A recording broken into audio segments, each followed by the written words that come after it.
गुरुग्राम में BW marketing की तरफ से टॉप 100 मार्केटर्स को सम्मानित किया गया।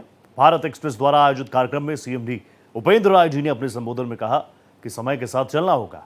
दुनिया के कई देशों से भारत पिछड़ चुका है। सोशल मीडिया और एआई के इस युग में कई वर्षों की रफ्तार पकड़नी होगी। इस मौके पर मार्केटिंग के क्षेत्र में बेहतरीन काम करने वालों को भारत एक्सप्रेस के सीएमडी उपेंद्र राय और Anurag Batra, CEO future of advertising media and marketing ने सम्मानित किया। मार्केटिंग को लेकर के एक बड़ा इवेंट आयोजित किया गया जिसमें भारत एक्सप्रेस प्रायोजक रहा और इस वक्त हमारे साथ हैं हमारे सीएमडी सर और हम सीधे उन्हीं से समझने की कोशिश। सर, आज ब्रांड बनाने को लेकर तमाम तरह की चुनौतियां हैं क्योंकि पूरे ग्लोबल में अगर देखें तो मार्केटिंग को लेकर के काफ़ी कुछ बदलाव आ रहे हैं, तो ऐसे में आप क्या कुछ सलाह देंगे? देखिए, सबसे बड़ी सलाह ये है कि जो 3 चीज़ें होती है, एक होता है कम्युनिकेशन, उसके बाद मार्केटिंग और उसके बाद ब्रांड।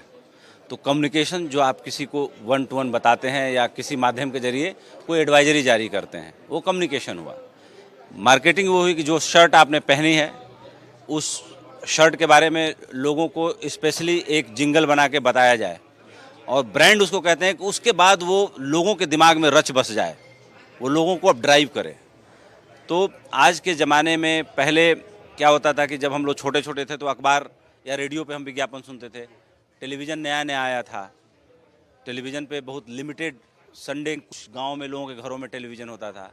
अब समय बदला, सूचना क्रांति आई, तो लोगों के घरों में रेडियो भी आ गया, टेलीविज़न भी आ गया, कंप्यूटर भी आ गया, और जो समंदर के रास्ते जो पूरा केबल का जाल बिछा हुआ है वो इंटरनेट की दुनिया भी आ गई, और इंटरनेट की दुनिया के आगे अब सोशल मीडिया की दुनिया भी आ गई, जिसने हर आदमी को बहुत अलग तरीके से एम्पावर किया है।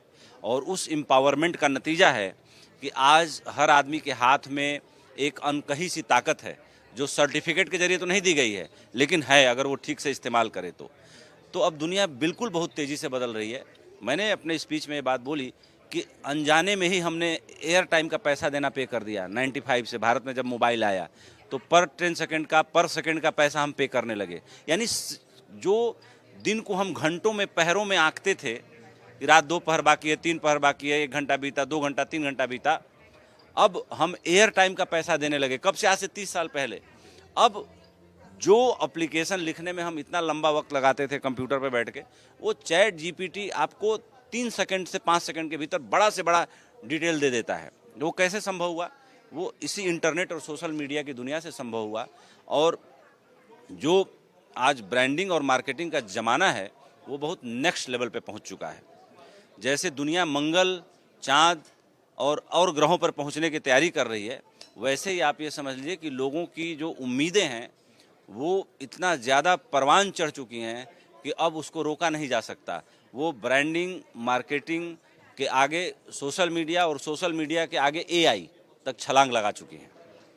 जो पुरानी परंपराएं थी भारत में, कहीं ना कहीं उसमें भारत उस रफ्तार में नहीं है जैसे दुनिया के बाकी देश हैं, तो उसके लिए युवाओं के लिए आपका क्या मैसेज? देखिए, मेरा ये है कि कहीं ना कहीं हमारी सरकार इस दिशा में काम कर रही है, लेकिन हमारे यहाँ का टैलेंट अभी भी है जो पोच कर लिया जाता है, जो अमेरिका में जाके बस जाता है, जर्मनी में जाके बस जाता है, यूरोपियन यूनियन के किसी देश में अच्छी सैलरी के चक्कर में चला जाता है। मैं बिहार के मुख्यमंत्री कृष्ण बाबू का एक एग्जाम्पल देना चाहूँगा कि वो अमेरिका गए थे और उस ज़माने में किसी प्रोफेसर की सैलरी उन्होंने, मुझे एग्जैक्ट फिगर नहीं याद है, लेकिन आज के ज़माने में भी सन 64 में जो सैलरी उन्होंने ऑफ़र की थी वो बहुत ही ज़्यादा कीमत पे थी, और वो इसलिए थी कि वो हार्वर्ड से या स्टैनफोर्ड से तोड़ के उस प्रोफेसर को लेके आए थे। तो एक छोटा एग्जाम्पल दिया मैंने। इस तरह के विजन की ज़रूरत है इंडियन टैलेंट को बचाने के लिए और इंडिया में रोजगार के अवसर को क्रिएट करने के लिए। 1986 में $1 ट्रिलियन की इकॉनमी चाइना भी था, $1 ट्रिलियन की इकॉनमी इंडिया भी थी। आज चाइना जो है $20 ट्रिलियन प्लस की इकॉनमी है, हम अभी $5 ट्रिलियन तक पहुंचने वाले हैं। तो कहीं ना कहीं हमने कोई बुनियादी भूल की है जिसके कारण हम थोड़ा पीछे छूट गए। तो उसके बहुत सारे कारण हैं, लेकिन आज मैं इतना ही कहना चाहूँगा। Thank you. ये थी हमारी खास बातचीत उपेंद्र सर से, जिन्होंने स्पष्ट किया हुआ है कि हम पिछड़े हुए हैं, लेकिन इसका मतलब ये बिल्कुल नहीं कि हम आगे नहीं बढ़ सकते हैं। हमें आगे बढ़ना होगा और भारत बुलंदियों तक पहुंचेगा। कैमरा पर्सन रमेश राय के साथ आदित्य द्विवेदी, भारत एक्सप्रेस, दिल्ली।